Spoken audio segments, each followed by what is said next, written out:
야고보서 11번째 시간입니다. 오늘 말씀은 야고보서 4장 6절부터 12절 말씀입니다. 7절부터 10절 말씀을 합독하고 야고보서 4장 6절부터 12절 말씀을 보도록 하겠습니다. 그러면 야고보서 4장 7절부터 10절 말씀을 한 목소리로 합독하도록 하겠습니다. 그런즉 너희는 하나님께 복종할지어다. 마귀를 대적하라. 그리하면 너희를 패하리라. 하나님을 가까이 하라. 그리하면 너희를 가까이 하시리라. 죄인들아 손을 깨끗이 하라. 두 마음을 품은 자들아 마음을 성결하게 하라. 슬퍼하며 애통하며 울지어다. 너희 웃음을 애통으로 너희 즐거움을 근심으로 바꿀지어다. 주 앞에서 낮추라. 그리하면 주께서 너희를 높이시리라. 아멘. 자, 사람의 정욕을 경계하는 가장 확실한 방법은 마귀를 대적하고 하나님을 가까이 하는 그런 삶입니다. 그래서 우리는 결국은 막 열심히 막 신앙생활을 하는 게 중요한 것이 아니라 무엇을 끊어 나가고 무엇을 경계하고 무엇을 집중하는 건지를 잘 봐야 될 줄 믿습니다. 그냥 열심히 하는 것이 하나님이 기뻐하시는 것이 아니라는 사실을 기억해야 될 줄 믿습니다. 성도들의 가장 큰 적은 사단이잖아요. 그 사단이 우리에게 가장 약점으로 잡는 것이 정욕입니다. 그래서 그 정욕을 가지고 우리를 넘어뜨리고 우리를 굴복시키고 또 우리를 또 더 이렇게 무너지게 만든단 말입니다. 그래서 우리는 뭡니까?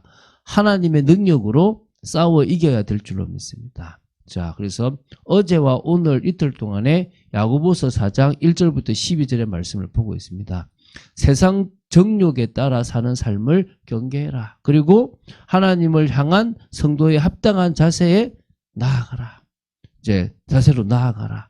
이게 한마디로 우리가 이제 믿음의 삶을 살아가라는 거예요.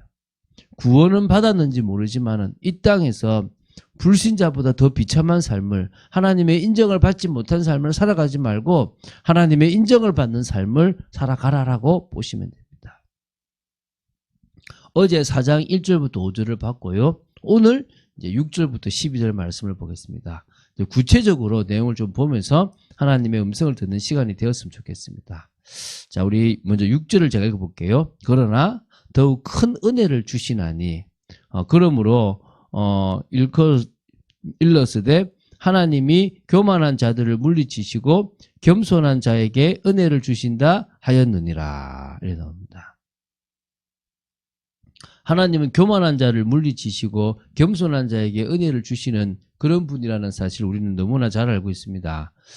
그래서 이게 어디서 인용됐냐면 구약 성경 잠언 3장 34절의 말씀을 인용했습니다. 그렇죠? 하나님은 교만한 자를 물리치시고 겸손한 자를 이렇게 은혜를 더 주시는 분입니다. 이거를 베드로전서 5장 5절에서 인용을 한 부분이 있습니다. 그래서 우리는 일평생 교만함을 물리치고 하나님 앞에 하나님의 은혜 아니면 살아갈 수 없는 그런 겸손하고 그런 정말 낮은 중심으로 나아가야 될 줄로 믿습니다. 그럴 때 더 큰 은혜, 약속하신 더 큰 은혜를 허락하실 줄로 믿습니다. 자, 7절부터 10절의 말씀을 통해서 우리가 어떻게 해야 되는지 나옵니다. 뭐요? 정욕을 경계하고 정말 사단에게 속지 않기 위해서는 오늘 나오죠. 그런즉 너희는 하나님께 복종할지어다. 마귀를 대적하라. 그리하면 너희를 피하리라. 하나님을 가까이 하라. 그리하면 너희를 가까이 하시리라. 죄인들아 손을 깨끗이 하라. 두 마음을 품은 자들아 마음을 성결하게 하라. 슬퍼하며 애통하며 울지어다. 너희 웃음을 애통으로 너희 즐거움을 근심으로 바꿀지어다. 주 앞에서 낮추라. 그러면 주께서 너희를 높이시리라. 이게 우리가 가장 중요하게 적극적으로 주님 앞에 나아가야 되겠죠. 하나님으로부터 더 큰 은혜와 복을 받기 위해서는요. 결코 교만한 마음을 품으면 안 된다 그랬죠. 오직 믿음과 겸손을 가지고 하나님의 말씀에 순종하고 복종하고 하는 삶을 살아가야 되는 겁니다. 그게 가장 중요하죠. 그리고 뭡니까? 마귀는 영적으로 대적하는 겁니다. 마귀가 아무리 강해 보여도요. 예수 이름 앞에는 아무 힘을 쓸 수가 없습니다. 그렇기 때문에 우리는 예수 이름을 의지해서 이 마귀를 대적하는 겁니다. 마귀가 하라고 유혹하는 이 감정적이고 세상적이고 유혹적인 것들을 벗어버리는 겁니다. 그리고 우리는 뭡니까? 주님께로 피하는 겁니다. 우리는 주님께로 나아가는 겁니다. 주님을 가까이 하는 겁니다. 말씀을 가까이 하고 은혜를 가까이 하고 예배를 가까이 하고 교회와 가까이 있고 하여튼간에 자주 은혜의 자리, 모임의 자리로 나아가면 됩니다. 8절의 삶의 성도에게는 중요하죠. 그래서 하나님을 가까이 하는 겁니다. 왜? 하나님은 살아계실 뿐 아니라 인격을 가지신 분이기 때문에 언약 백성의 성도들이 친근히 찾아와 주님 앞에 예배드리고 또 때로는 엎드려서 기도하는 그런 부분이 필요한 겁니다. 그러면 반드시 하나님은 응답하시고요. 은혜와 복을 베푸신다는 거예요. 그래서 또 이 8절 후반절부터 이 정말 10절까지를 보면요. 우리가 조금 하나님 앞에 늘 이 죄 짓는 부분, 특히 이제 그 9절까지는 두 마음을 이 품는 부분에 대해서 회개하고 바로 서라고 좀 권면하고 있는 부분이 있습니다. 여러분, 먼저가 죄가 있다면요. 손을 깨끗이 씻어야 돼요. 이게 구약의 어떤 제사장이 하는 어떤 그런 정결 예식이지 않습니까? 성소에 들어가기 위해서 물두멍에서 손을 씻었거든요. 이게 이제 유대인들이 음식을 먹기 전에도 손을 씻었어요. 이거를 가지고 이제 야고보는 뭐냐면 도덕적 영적 정결을 가지라고 지금 권면하고 있는 겁니다. 그래서 우리가 어떻게 하면 되느냐? 예수 십자가의 피, 그 보혈의 피를 딱 붙잡는 겁니다. 그럴 때 그 보혈의 피가 우리를 씻는 겁니다. 그럼 씻으란 말은 뭡니까? 예수 십자가를 의지하라 이 말입니다. 여러분이 예배 자리에 나올 때도 예수 십자가를 의지하고 성령의 역사를 의지한다면 여러분은 가장 복된 시간이 되어질 수 있다는 겁니다. 두 번째는요. 두 마음을 품은 자들에게 마음을 성결하게 하라고 요구하는 겁니다. 이것도 역시 제사장이 그 정결 예식을 치르는 그런 어떤 전반적인 그런 부분과 관계있거든요. 그 두 마음이 뭡니까? 의심과 믿음 사이. 또 뭡니까? 세상과 하나님 사이. 우상과 하나님 사이라고 보시면 됩니다. 이게 두 마음을 품었거든요. 그러면요, 사실은 하나님을 기쁘시게 할 수 없어요. 그럼 뭐란 말입니까? 씻으라는, 회개하라는 겁니다. 이게 바로 나의 잘못입니다. 나의 연약함입니다. 오늘도 이 세상에서 하나님의 뜻을 쫓아서 살아가기를 원합니다. 그게 당연한 삶입니다. 라고 하라는 겁니다. 그러면서 이제 세 번째 뭡니까? 하나님 앞에서 이 자신의 연약함과 죄의 모습을 고백하는데 어떻게 해요? 슬픔으로, 애통함으로 고백하라는 겁니다. 그러면서 이렇게 얘기해요. 너희 웃음을 애통으로, 너희 즐거움을 근심으로 바꿀 줄 알아 그랬어요.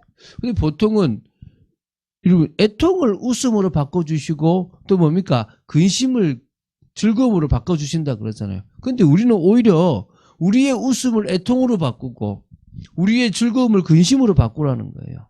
이게 무슨 말입니까? 복음을 누린다라고 말은 하는데 실상은 죄를 지으면서도 마음에 찔림 없이 계속 죄의 쾌락을 탐닉하고 있다는 그 자체가 웃고 있는 거고 즐기고 있다고 야고보는 이야기하고 있다는 거예요. 여러분은 지금 회개할 때인데 막 그냥 뭐 기쁘고 착각하고 있지는 않습니까? 우리가 주님 앞에 주님 저는 하나님의 은혜 아니면 살아갈 수 없습니다. 저는 이렇게 아직도 연약한 모습이 있습니다. 라고 고백하라는 거예요. 오늘 여러분이 그런 고백이 되시기 바랍니다. 그래서 막 웃고 막 이게 아니라 주님 저는 주님의 은혜 아니면 안 되고 저의 모습이 정말 바뀌기 원합니다. 지금 즐거워할 때가 아니라 어떻게 하면 더 하나님을 기쁘시게 할 건가? 더 어떻게 하면 믿음의 삶을 살아갈 것인가? 근심할 때라는 겁니다. 그것이 바로 우리가 더더욱 믿음의 사람으로 하나님의 인정을 받는 사람으로 바뀌어지는 모습인 줄 아시기 바랍니다. 자, 10절의 말씀도 참 중요합니다. 주 앞에서 낮추라. 그리하면 주께서 너희를 높이시리라. 할렐루야. 이게요. 주님 앞에서 나를 낮추어야 될 존재가 아니라 이미 낮은 존재예요. 그걸 인식하라는 겁니다. 우리는 참 교만하잖아요. 높다고 착각하는 겁니다. 주님이 우리에게 주신 자리, 주님이 우리에게 주신 것들을 마치 내가 가진 것냐, 언제부터? 처음부터 내 것이냐 착각하는 거예요. 아닙니다. 누가 주신 겁니까? 주님이 주셨습니다. 주님이 아니면 우리는 저 지옥 갈 수밖에 없는 영원한 죄인입니다. 그래서 뭐요? 우리는 더더욱 주님, 저는 그런 존재입니다. 지금 이 모든 것도 주님이 하셨습니다. 주님이 저를 뒤에 높여주시지 않더라도 저는 늘 주님 앞에 낮은 모습으로 나아갈 수밖에 없습니다. 고백하는 여러분 되시기 바랍니다. 자, 이제 11절, 12절 두 절인데요. 형제들아 서로 비방하지 말라. 형제를 비방하는 자나 형제를 판단하는 자는 곧 율법을 비방하고 율법을 판단하는 것이라. 내가 만일 율법을 판단하면 율법의 준행자가 아니요 재판관이로다. 입법자와 재판관은 오직 한 분이시니 능히 구원하기도 하시며 멸하기도 하시느니라. 너는 누구이기에 이웃을 판단하느냐. 자, 우리가 정욕을 따라 살지 말아야 되는데 그러기 위해서는 7절부터 10절에 있는 것처럼 하나님 앞에서 자기의 중심을 올바르게 바꾸는 것이 필요한 겁니다. 이제 11절부터 12절은 뭡니까? 사람들과의 관계 속에서도 뭐죠? 함부로 판단하거나 함부로 비판하는 것이 아니라 먼저 뭐죠? 정말 그를 뭐요? 세워주고 도와주고 이해하고 오히려 뭐죠? 사랑하라는 겁니다. 그래서 앞에 거는 하나님과의 사랑, 뒤에 거는 사람들과의 사랑, 이웃을 사랑하는 부분이라고 보시면 됩니다. 그래서 우리는 이 구원받은 자로서 그런 삶을 살아가면 되거든요. 사실은 우리 힘으로 살아갈 수가 없지 않습니까? 그래서 우리는 성령의 능력 속으로 들어가면 되는 겁니다. 특히 비방한다든지 이 또 뭡니까 이렇게 판단하는 이게 결국은 율법을 비방하고 율법을 판단하는 것하고 똑같은 수준이라는 거예요. 그런 자는 율법을 지켜야 될 대상자로서의 인간이 아니라 뭐죠? 재판관으로서의 자리에 앉아버려서 너는 옳다, 너는 틀리다라고 하고 있다는 거예요. 그런데 이 야고보는 그러잖아요. 이 율법을 입법하고 재판하는 분은 한 분밖에 없다. 하나님밖에 없다. 하나님 외에는 그 누구도 판단할 수는 없다는 것입니다. 믿습니까? 우리는 뭐 해야 되는 겁니까? 그냥 그분의 그 판단, 그분의 그 속에 그냥 받아들이고 따라가야 될 존재입니다. 우리는 그렇게 남을 판단할 수 있는 존재가 아니라는 것입니다. 오늘 하라 하지 말아라고 얘기하는 부분들이 되게 율법처럼 들릴 수 있습니다. 율법이 아니라 더 우리가 받은 이 은혜를 누리기 위하여 경계할 것은 경계하고 나아갈 것은 나아가고 주의할 것은 주의하는 그런 삶을 살라는 것입니다.